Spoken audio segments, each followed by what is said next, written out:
Boa tarde a todas e a todos. 9 de marzo, temos que lembralo ben o día. Os estradenses e as estradenses temos que lembrar ben este día, pois é un día importante que tamén cae no medio de dous moi importantes. Onte, 8, Día da Muller, e mañá, Día da Clase Traballadora. Polo tanto, cadramos, integrámonos moi ben nas datas que así corresponden. Hoxe imos presentar este libro, Os nomes da estrada. Dicía don Ramón Otero Pedrallo que a historia compónse de feitos miudiños, feitos que tecen e que se tecen no diario do vivir de xeracións collidas da man co espallar dos tempos. Velaí que se vai obrando nesa sístole e diástole que é facermos vida. Vida nosa que é como lume exposto a ventos de toda caste. E así, lume que medra, e así lume que se vai apagando por veces. Velaí a nosa vitalidade, velaí a nosa forza esencial. Forza esencial que certifica a chegada de tempos que nos van determinando. Tempos nos que obrarmos de nós e así enriquecer a nosa historia íntima. Hoxe estamos de festa. Podemos dicilo a boca chea. Hoxe temos nas mans un deses feitos miudiños dos que falaba don Ramón Otero Pedrallo, que nos axuda a compoñernos. Un libro, o libro de Clara Iglesias Cortizo, Os nomes da estrada. Un marco de ADN, unha luz nova. Unha luz nova que nos pon a vida, pois noméanos, explícanos, afírmanos.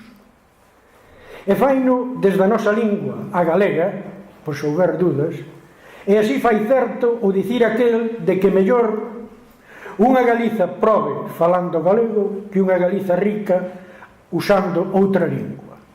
A pobre en galego irá camiño de se facer rica.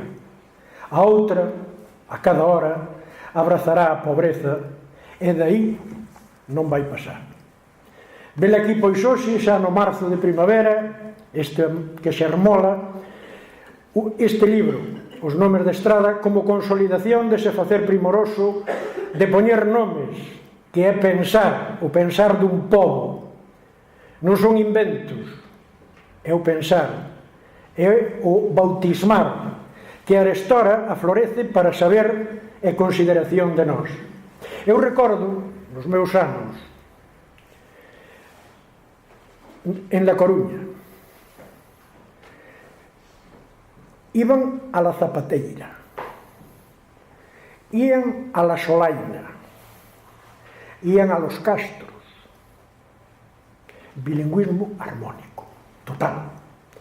E en Compostela, curiosamente, xerárquicamente fixáramos.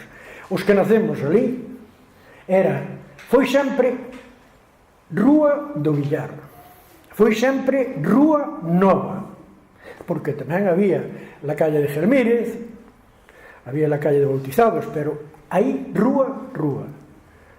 E había tamén a Rapa da Folla, había la calle Nueva, pero había a calle de Germírez, pero había o Monte Pedroso, o Monte do Viso, a Ponte Pedriña, o Castiñeiriño, a Rocha, o Milladoiro, o Pombal, a Rúa de San Pedro, Rúa San Pedro.